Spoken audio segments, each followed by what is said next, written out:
അപ്പൊ കഴിച്ചൊരു സങ്കട വാർത്ത അറിയിക്കാവുന്നതാണ്. ഞാൻ നല്ല അടുക്കളയിൽ കേറാറൊക്കെ ഉണ്ട്. പക്ഷെ അല്ല, ഞാൻ ഇന്നലെ സ്വന്തമായിട്ട്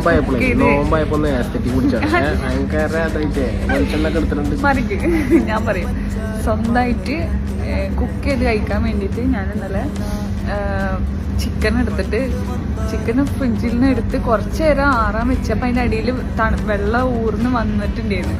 അപ്പൊ എല്ലാവരും ശ്രദ്ധിക്കട്ടോ. അപ്പൊ നല്ല തിളച്ച വെളിച്ചെണ്ണയ്ക്ക് ഞാൻ ചിക്കൻ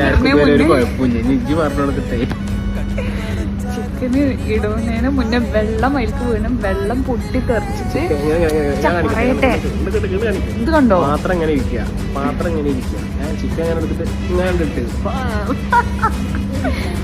ഇതൊക്കെ എനിക്ക് പറ്റിയത് സ്കിന്ന് പോയി.